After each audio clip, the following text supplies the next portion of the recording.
ధనం ఉన్న చోట ఏముండదంటమ్మా? దైవం ఉండదంట. నువ్వు ధనాన్నే ప్రేమిస్తావు. నువ్వు దైవాన్ని నీకు ఎన్ని చేసి ఇచ్చినా కూడా నువ్వు నీ యొక్క అంతరంగము దైవము వైపు తిరగదు.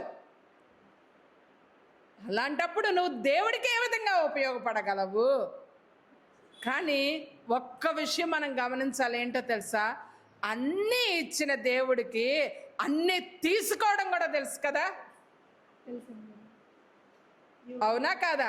యోబు గారే మనకు ఉదాహరణ. అందుకనే యోబు గారు చెప్పే సాక్ష్యం, అన్నీ ఇచ్చిన దేవుడు అన్నీ తీసుకున్నారు, నువ్వెందుకు సణుగుతావని యోబు గారు వాళ్ళ భార్యను కోప్పడతారు. నీకు అన్నీ ఇవ్వడానికి ప్రార్థనాపూర్వకంగా కానీ లేకపోతే ఏదో ఒక రూపంలో అన్నీ ఇచ్చిన ఆయన నీకు దగ్గర నుండి వడ్డీతో సహా వసూలు చేసుకుంటారు. ఏదైనా సరే నువ్వు ఒక విషయంలో కాదని అంటావు, నువ్వు దేనినైతే ప్రేమిస్తున్నావు దాని రూపంలోనే దేవుడు వడ్డీతో సహా వసూలు చేసుకుంటారు. దేవుడు వడ్డీతో సహా ఎలా వసూలు చేసుకుంటారు అన్న విషయాన్ని మనం ఏదో అనుకుంటాం, కానీ ఆ వసూలు చేసుకునేది కూడా చాలా ఇదిగానే ఉంటుందన్నమాట. యాకోబు పత్రిక 4వ అధ్యాయం 6వ వచనంలో ఒక మాట ఉంటుంది చూడమ్మా. దేవుడు అహంకారులను ఎదిరించి దీనులకు కృప అనుగ్రహించును.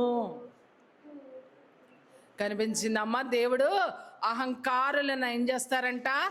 ఎదిరించేసి దీనులకు కృప అనుగ్రహిస్తారంట.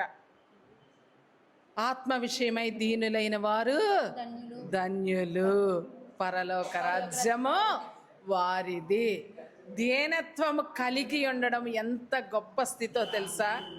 దీనత్వం అంటే నువ్వేం చేసినా, నువ్వు తప్పు చేసినా లేకపోతే నువ్వేమన్నా ఏం చేసినా కానీ నిన్ను దగ్గరకు తీసుకోవడం దీనత్వం అనుకుంటున్నారేమో. కాదు, ఆత్మ విషయములో పరిశుద్ధత కలిగిన దీనత్వం కలిగి ఉండడమే ఆత్మ విషయంలో దీనత్వం కలిగి ఉండటం. అట్టి వారి కొరకు మాత్రమే పరలోక రాజ్యము సిద్ధముగా ఉన్నది. ఇక్కడ కూడా అహంకారులను ఎదిరించి దీనులకు ఆయన కృప అనుగ్రహిస్తారు అన్న మాట. అహంకారులు అంటే జీవపడంబము తలకెక్కిన వాళ్ళు, గర్వము తలకెక్కిన వాళ్ళను ఎదిరించి దేవుడు దీనులైన వారికి